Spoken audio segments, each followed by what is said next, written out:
Halo guys, saya Dimas Bandana. Selamat datang di channel Akar Dewa. Channel Akar Dewa ini akan membahas segala macam tentang matematika, fisika, dan kimia tingkat SMA. Jadi untuk kalian yang mau belajar tentang matematika, fisika, kimia, bab apapun, selamat datang di channel ini. Sekarang, kali ini kita akan membahas tentang materi dimensi 3. Materi yang cukup sulit di tingkat SMA ya. Jadi, siapkan catatan kalian, siapkan alat tulis, dan selamat menonton. Oke guys, kita mulai belajar dimensi 3 kali ini. Nah, pelajaran dimensi 3 kali ini itu biasanya untuk kelas 12. Cuman kurikulum sekarang antara sekolah negeri dan sekolah swasta, itu kadang-kadang dimensi 3 itu nggak tentu ya. Jadi dia bisa di kelas 10, bisa di kelas 11, bisa juga di kelas 12, sesuai selera gurunya. Nah, untuk yang mengikuti buku cetak atau buku paket dari pemerintah, nah, bab dimensi 3 ini muncul di kelas 12. Itu yang seharusnya. Jadi untuk kalian entah itu kelas 10, 11, atau 12 yang mempelajari bab dimensi 3, nah kita belajar di channel ini tentang menghitung dimensi 3. Apa saja itu? Oke, kita mulai. Ini materi yang dipelajari, materi umum yang seharusnya ada. Itu ada 4 materi yang di kotak merah ya. Yang di kotak merah, ini yang pertama luas dan volume. Ini di checklist nih, tuh, luas dan volume. Luas dan volume ini biasanya untuk level SMA itu dilewat karena mungkin pertimbangannya ya, mungkin ini sudah pernah di kelas 9. Jadi kebanyakan guru melewatkan bab ini. Bukan bab ini ya, bagian 1 ini dilewatkan. Nah, terus jadi yang kita bahas itu biasanya yang nomor 2, ini dan nomor 4. Jadi nomor 1 dan 3 biasanya dilewat oleh guru-guru di sekolah. Tapi ada juga yang belajar. Jadi nanti kalau ada yang mempelajari luas volume atau yang nomor 3 itu menggambar teknik, itu bisa biasanya bidang irisan atau titik tembus. Itu kalau ada yang kesulitan bisa hubungi line Limas Bandana. Jadi nanti akan saya buatkan video khusus bagi mereka yang memang di sekolahnya belajar. Jadi kali ini kita anggap secara umum 1 dan 3 itu dilewat. Jadi hanya belajar nomor 2 dan 4. Nomor 2 dan 4 ini kemungkinan besar terdiri dari beberapa video. Karena ini babnya agak lumayan panjang, terutama di nomor 4. Itu menghitung jarak dan sudut. Menghitung jarak ada 6 bagian, sudut ada 3 bagian. Jadi total ada 9. Sekarang di video hari ini mungkin kita hanya belajar 1 bagian saja dulu, termasuk teori dimensi 3. Oke, sebelum memulai kita harus tahu dulu syarat kemampuan yang kita harus punya untuk melewatkan bab dimensi 3 ini sampai hasilnya mengerti. Yang ke satu, prasyarat kemampuan itu yang warna biru ya. Kalau yang belajar aturan materi ke-1 luas dan volume, ini syaratnya berarti harus tahu rumus luas dan volume. Itu biasanya bangun ruangnya kubus, balok, limas, dan prisma. Kerucut biasanya enggak kalau SMA ya. Jadi ini kalau yang belajar materi ke-1 ya rumus persyaratan nomor 1 itu harus tahu, wajib. Kalau yang belum tahu berarti cepat segeralah cari tahu rumusnya apa supaya nanti nggak kesulitan.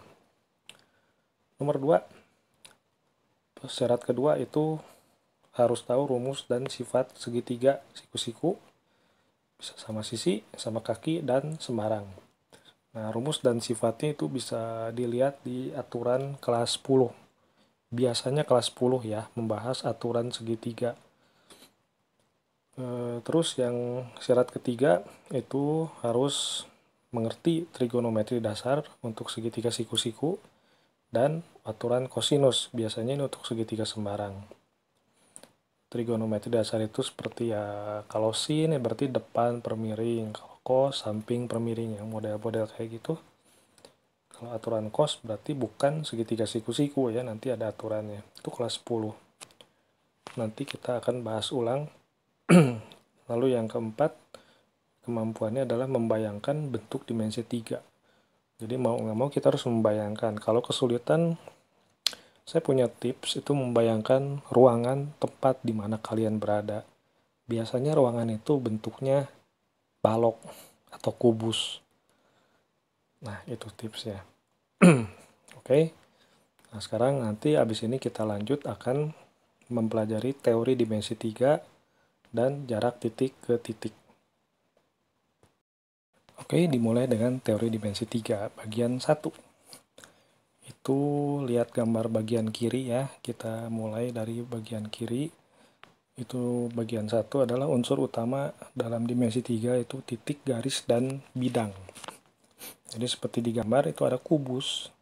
Kubusnya A, B, C, D, E, F, G, H. Lalu ada titik P. Titik P itu di bidang atas. Bidang atas itu E, F, G, H.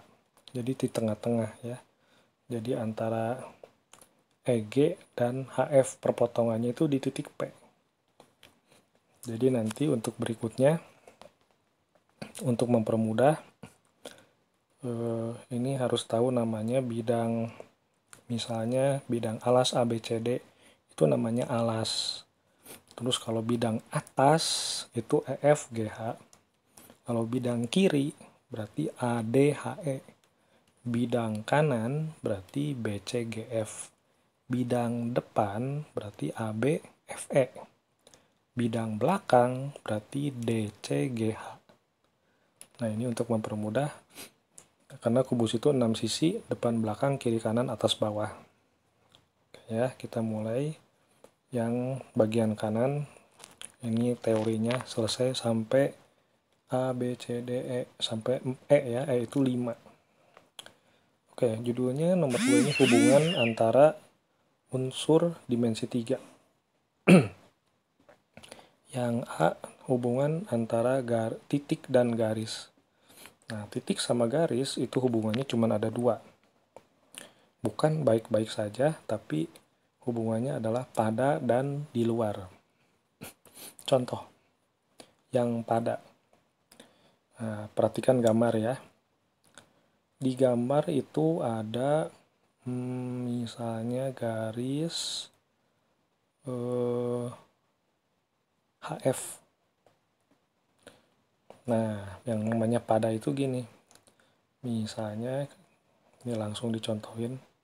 Jadi titik P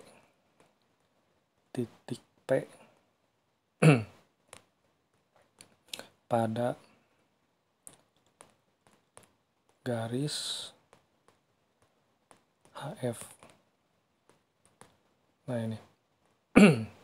Ini P-nya harus P besar. Nah, ini contoh yang pada ya. Jadi kalau pada itu benar-benar si titiknya nempel pada garis yang bersangkutan. Seperti ini, titik P nempel pada garis HF. Jadi kalau kita bikin garis dari H ke F, tarik garis, itu P-nya nempel di situ. Itu namanya pada. Terus yang kedua, hubungannya adalah di luar. Jadi titiknya ada di luar garis. Ini contohnya gampang kalau di luar. Banyak sekali contohnya. Salah satunya misalnya titik P lagi lah, nggak apa-apa. Jadi titik P, titik P dan garis, atau di luar aja, ada di luar garis garis, misalnya garis AB. Nah, gini. Ini contohnya. Nah, kita lihat gambar. Titik P itu jelas-jelas ada di bidang atas. Garis AB itu perbatasan antara bidang bawah dan bidang depan. Jadi mereka nggak nyambung. Jadi disebutnya titik P itu di luar garis AB. Nah, itu contoh. Itu cuma salah satu contoh ya. Kalau lihat gambar itu banyak sekali. Jadi nanti bisa disebutkan sendiri-sendiri. Terserah, pokoknya jangan salah konsepnya. Lalu yang hubungan kedua, titik dan bidang. Titik dan bidang itu ada dua juga. Bisa pada dan di luar. Jadi sama kayak tadi, pada, satu lagi di luar. Contoh yang pada, misalnya titik P lagi. Jadi titik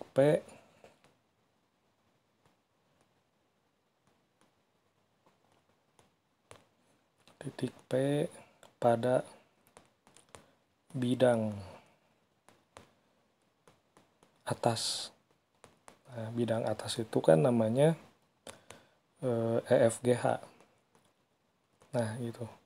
Ini contoh yang titik pada bidang. Jadi si titiknya itu benar-benar nempel di bidang itu. Lalu yang kedua, yang di luar misalnya, masih titik P aja biar gampang. Titik P di luar bidang. Nah, kita bisa sebutkan salah satu aja cukup. Ingat-ingatnya P itu ada di bidang atas. Berarti kalau kita pilih bidang kanan, boleh.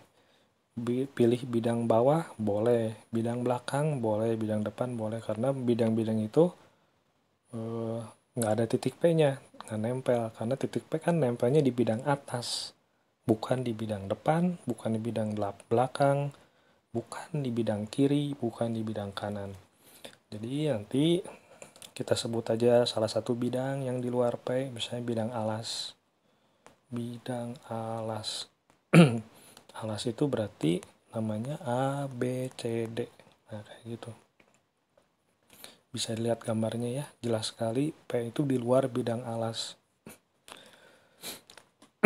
Terus hubungan yang ketiga, antara garis dengan garis. Nah, ini hubungan kalau garis-garis itu paling banyak. Ada 4. Berimpit, berpotongan, sejajar, atau bersilangan. Kita mulai dari yang berimpit. Berimpit itu seperti apa? Berimpit itu berarti garisnya sama. Garisnya itu juga disebutnya berimpit. Contoh misalnya garis EP. Garis EP. Lihat gambar ya, garis EP berimpit dengan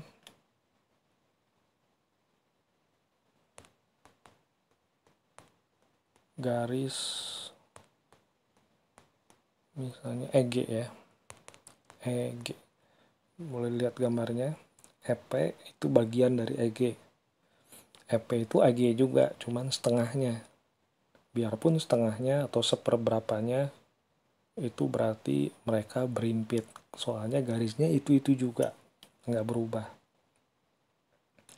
Oke, lanjut yang kedua. Ini yang berpotongan. Berpotongan itu sangat banyak. Berpotongan itu bisa berpotongan tegak lurus, atau bisa juga berpotongan yang tidak tegak lurus. Contoh yang tegak lurus misalnya garis HE dan EF. Nah, ini namanya berpotongan tegak lurus. Lalu kalau mau yang nggak tegak lurus ya pokoknya berarti yang misalnya HF boleh, HF kan miring ya. HF dan misalnya FG gitu. FG. Nah, ini namanya berpotongan yang tidak tegak lurus. Tapi apapun itu mereka namanya tetap berpotongan. mau lurus atau tidak tegak lurus, yaitu nanti bisa dilihat dalam gambar. Pokoknya namanya sama-sama berpotongan. Kalau yang ketiga, itu hubungannya adalah sejajar. Garis sejajar itu paling mudah dilihat karena kalau dalam kubus, ini contoh yang paling mudah ya, itu kita harus mencari rusuk. Setiap rusuk dalam kubus pasti ada yang sejajar. Nah, kita contohin aja salah satunya, misalnya AD. AD itu rusuk. AD berarti sejajar dengan, wah banyak. Kita sebutin salah satunya misalnya BC. Boleh nggak namanya CB? Jangan, jadi harus arahnya sama. AD dan BC. Meskipun CB juga sejajar ya, cuman kalau dalam masalah arah nanti itu beda. Jadi AD sejajar BC. Bisa juga sejajar dengan FG gitu, bisa. FG. Atau sejajar. Sejajar itu lambangnya begini ya. Garis miring 2, ini lambang sejajar. Jadi nanti kalau di sekolah gurunya atau siapapun nulis garis miring 2, 2 garis miring kayak gini, itu artinya sejajar. Jadi FG atau satu lagi EH berarti. Nah, inilah yang sejajar. Terus yang hubungan terakhir itu bersilangan. Bersilangan itu artinya tidak sejajar. Tidak sejajar. Jadi ini saya pakai notasi aja biar cepat. Tidak sejajar dan tidak juga berpotongan. Tidak berpotongan, maka disebut bersilangan. Contohnya, kalau di gambar, ini juga banyak ya bersilangan. Cari yang nggak nyambung tapi nggak boleh sejajar. Misalnya AG. AG. Nah, lihat arahnya AG dan satu lagi ya. AG dan EF misalnya. Ini sejajar enggak, berpotongan pun enggak. Jadi mereka disebut bersilangan. AG dan EF. Jadi sampai kapanpun mereka nggak akan pernah ketemu. Itu yang namanya bersilangan. Terus yang keempat, garis dan bidang. Garis dan bidang itu cuma ada 3 hubungannya. Yang ke-1 sejajar, berimpit, dan berpotongan. Nah, kita mulai dari yang sejajar, garis dan bidang. Nah, contohnya yang sejajar misalnya garis AB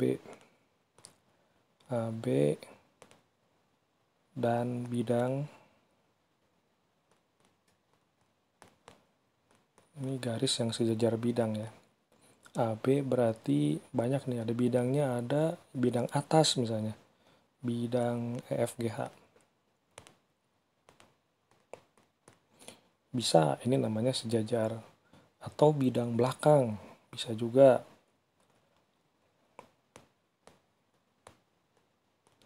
Atau bidang belakang itu DCGH. Nah, ini namanya sejajar. Jadi AB sejajar EFGH, AB juga sejajar DCGH. Terus boleh nggak misalnya AB sejajar DCFE? Boleh.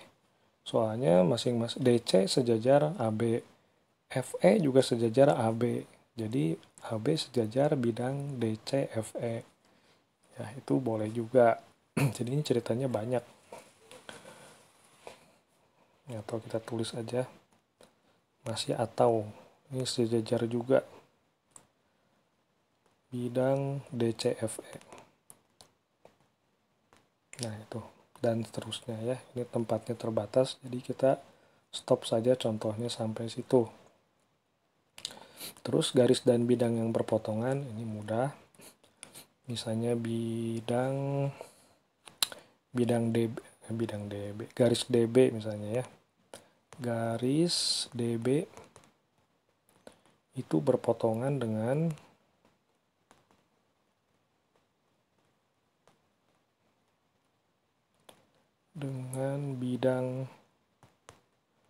bidang kanan ya. Bidang kanan itu, bidang kiri juga berpotongan, boleh, bebas ya. Salah satunya dengan bidang kanan. Jadi DB, jadi ini di sini saya tulis bidang kanannya saja. BCGF. Bidang kiri juga berpotongan. Yang jelas DB itu tidak berpotongannya sama bidang atas, nggak nyambung kan ya. Kalau bidang kiri kanan depan belakang itu pasti berpotongan.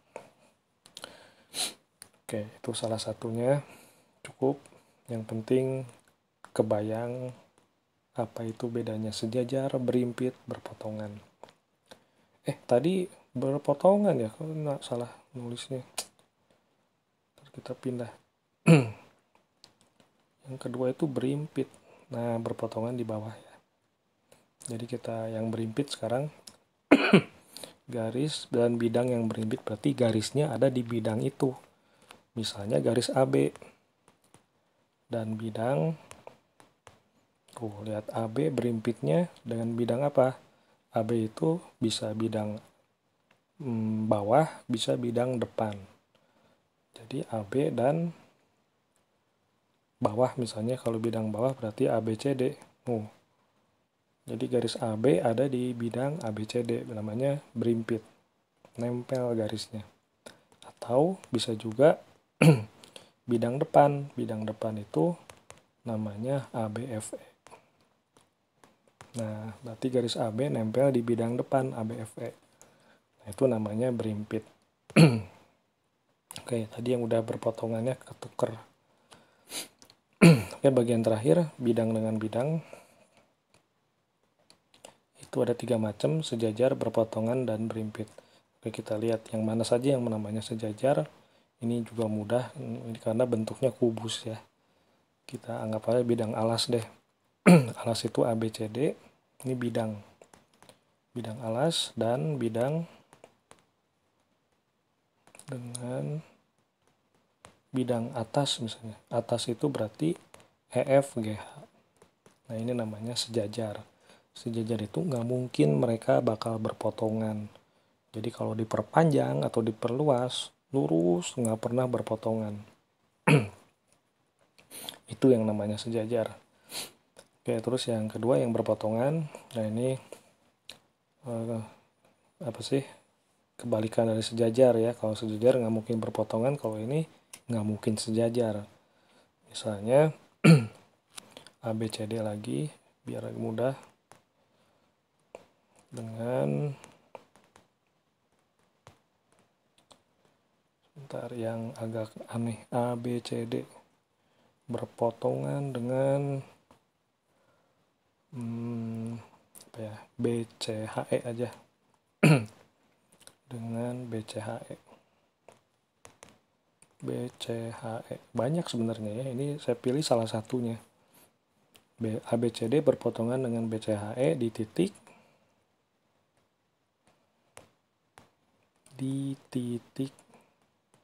B. Tahu dari mana B? Cara satu lihat gambar, cara dua lihat hurufnya. Huruf yang samanya adalah huruf B, berarti berpotongannya di titik B. Terus ini namanya titik kalau bidang dengan bidang sebentar, kayaknya ini salah. Tadi ABCD itu alas. Tunggu, ABCD. Iya, satu lagi. Oh ya, boleh.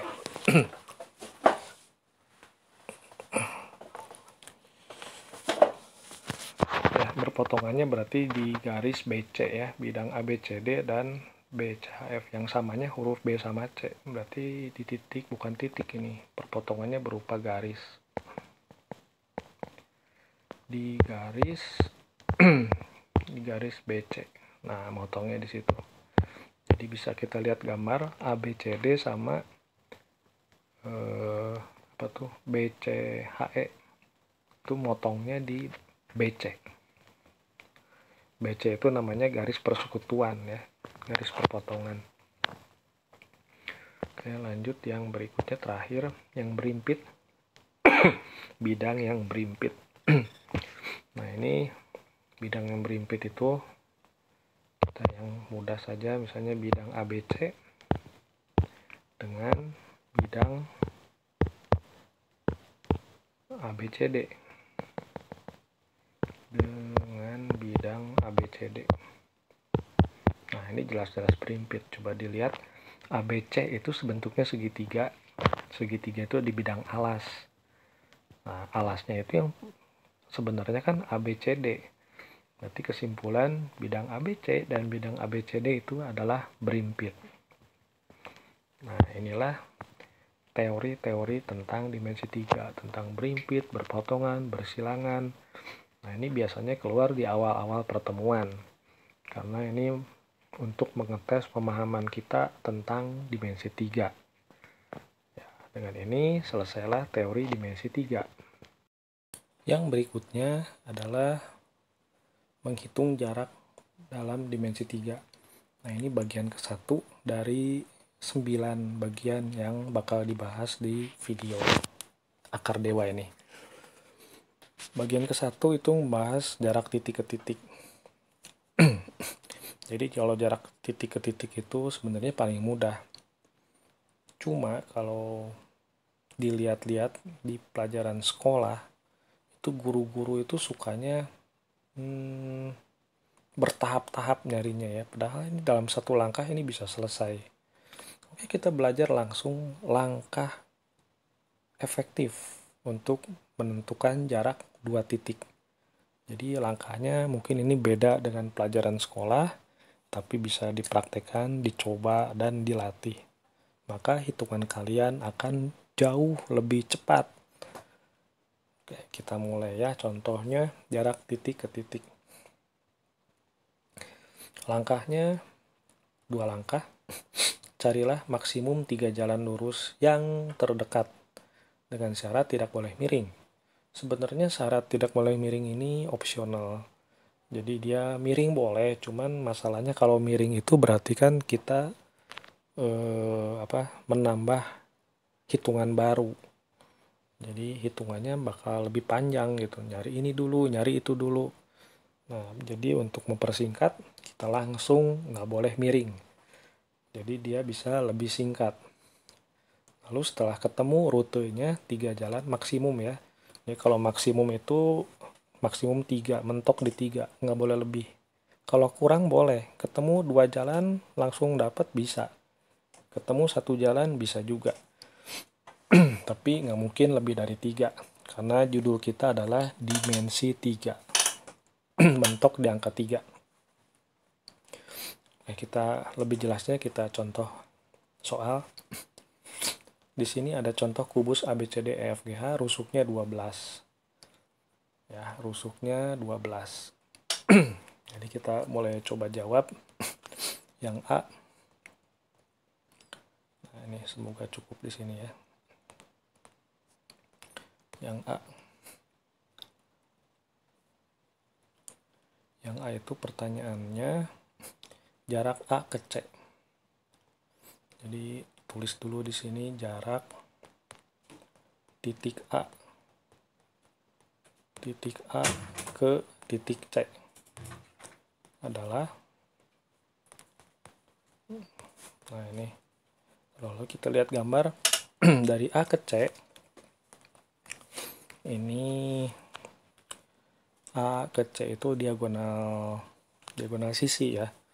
Nah, ini langkah rumusnya ada sebenarnya R akar 2, itu rumus langsung, tapi kita nggak bahas itu dulu karena bahas teori kita adalah jarak 2 titik.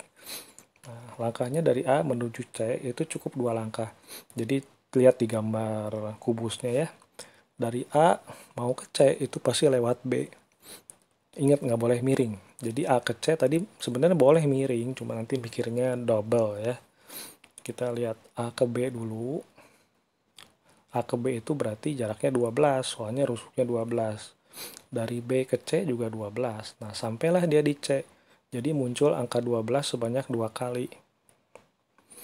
Nah, setelah angka 12 2 kali, berarti sudah selesai. Jawaban kita adalah, langsung ditulis ya di sini. Akar dari 12 kuadrat. Begini. Loh. 12 kuadrat ditambah 12 kuadrat. Tutup kurung. Jadi kalau dihitung nanti sama dengan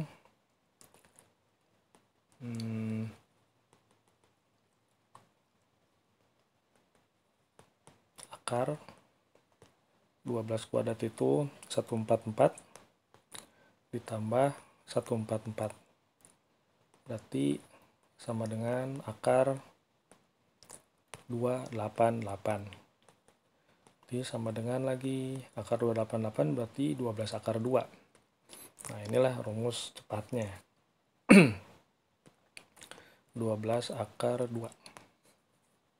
Akar 2 ya, bukan akar dewa. Akar dewa itu channel kita. Oke, 12 akar 2 cm.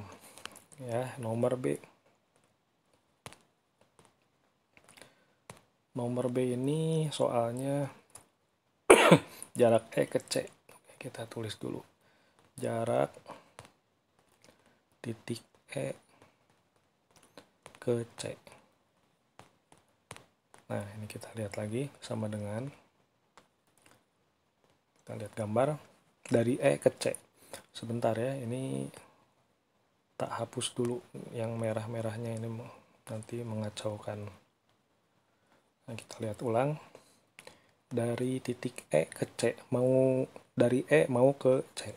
Lewat mana dulu? Jadi terserah kalian mau pilih jalur mana. Nah, kalau saya pilih misalnya jalurnya dari E ke A. Nah, ini ya yang di tanda merah biasa. Lalu dari A ke B, ingat nggak boleh miring. Lalu dari B ke C. Nah, ini 3 langkah. Tadi kalau di sekolah biasanya dari E ke A, baru A ke C. Efeknya harus nyari AC dulu berapa. Nah, itu double ngitung berarti ya. Udah AC-nya dapat, baru dipitagoraskan lagi. Jadi 2 kali Pitagoras.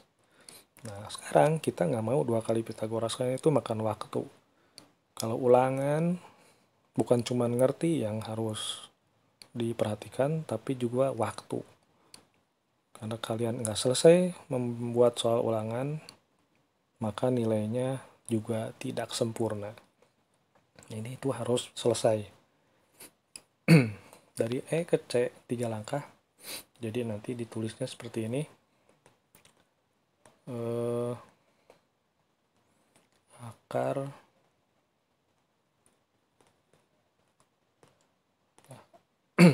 Akar 12 kuadrat, lagi-lagi 12 dari E ke C ya.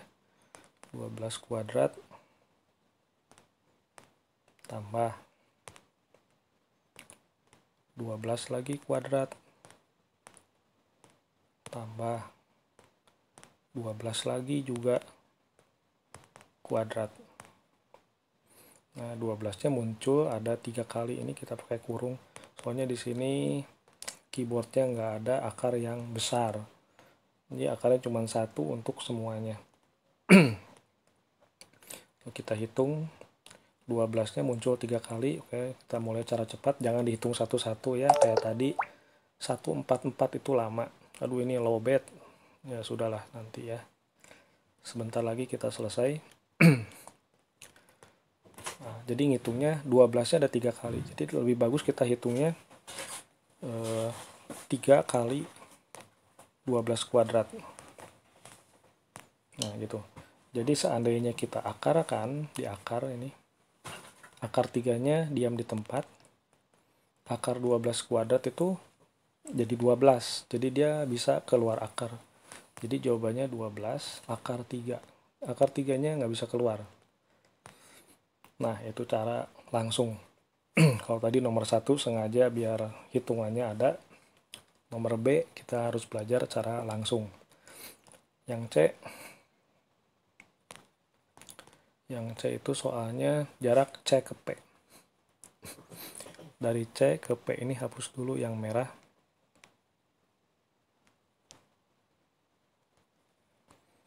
Kita mulai lagi, ulang jarak C ke P. Jarak titik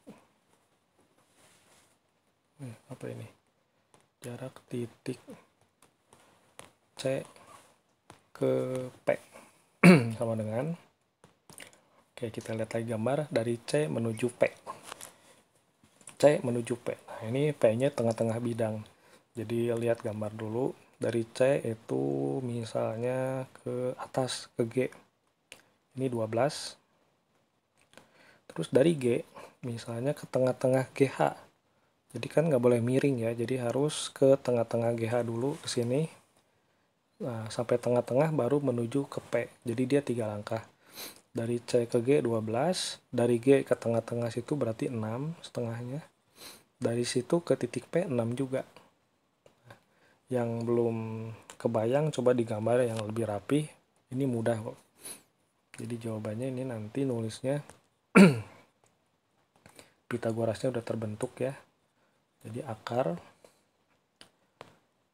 dari 12 kuadrat tambah 6 kuadrat tambah 6 kuadrat lagi. Tutup kurung. Nah, kalau dihitung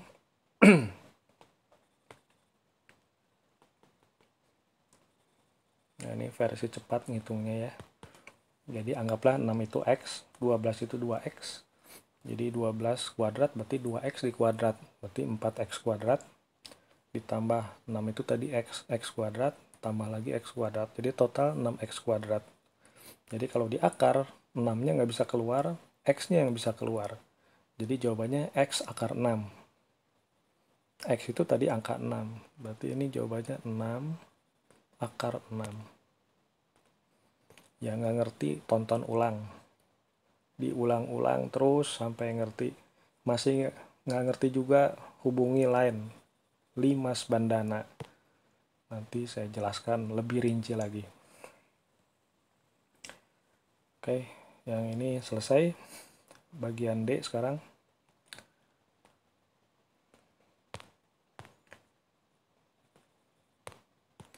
Yang D itu soalnya jarak Q ke C. Jarak Q ke C. Jarak titik Q ke C. Sama dengan akar dulu deh, biar nanti mudah. Ya, kita lihat gambar. Dari Q ke C, sebentar ini hapus dulu yang merahnya.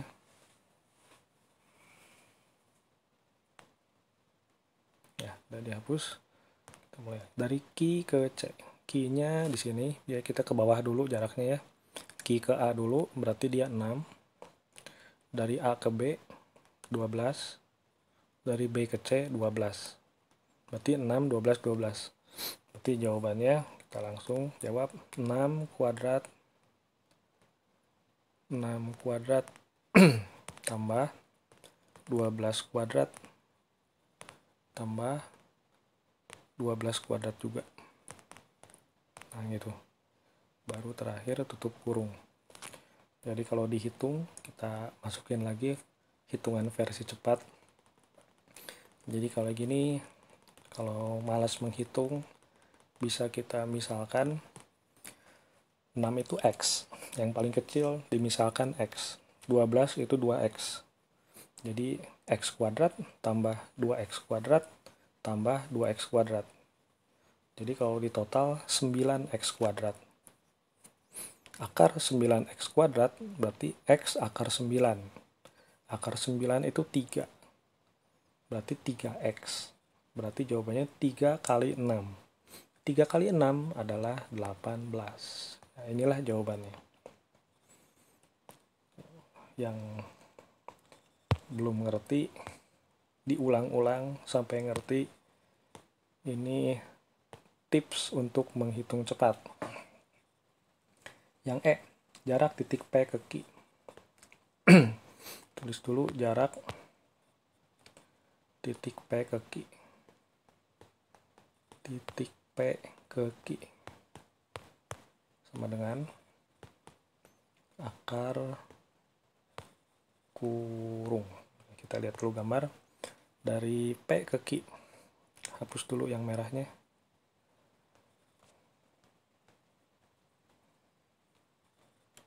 Nah, kita lihat dari P menuju Q. Ingat nggak boleh miring. Jadi kalau P ke Q, kita arahkan P-nya ke tengah-tengah EF. Sorry, P-nya ya, P-nya ke tengah-tengah EF. Jadi dari P ke sini, itu langkah ke 1. Perjalanan kedua dari tengah-tengah sini ke E. Nah, yang garis merah. Perjalanan ketiga dari E ke Q. Nah, nyampe. Jadi kalau dilihat ukurannya itu setengah. Jadi 6, 6, 6. Dari P ke tengah-tengah itu 6. Dari tengah-tengah ke E itu 6. Dari E ke Q juga 6. Jadi 6, 6, 6. Jadi nulisnya nanti di perhitungan akar dari 6 kuadrat tambah 6 kuadrat tambah 6 kuadrat. Oke, nah, ini selesai. Nah, kita pakai hitung cepat lagi. 6 itu paling kecil, berarti dia x. Jadi x kuadrat tambah x kuadrat tambah x kuadrat. Hasilnya adalah 3x kuadrat. 3x kuadrat kalau di akar, 3-nya nyangkut, nggak bisa keluar. Yang bisa keluar itu x kuadrat. Jadi jawabannya x akar 3. Sedangkan x itu tadi 6. Berarti jawaban akhirnya adalah 6 akar 3. Nah, inilah trik menghitung jarak 2 titik. Nah, hitungan ini berlaku di perhitungan yang berikutnya. Tentang titik ke garis, titik ke bidang, pokoknya ini adalah level 0 yang harus tahu. Kalau di sini lama, nanti berikutnya di langkah-langkah berikutnya akan semakin lama. Ingat, soal itu maksimum dikerjakan dalam waktu 3 menit. Di atas 3 menit termasuk kriteria lama.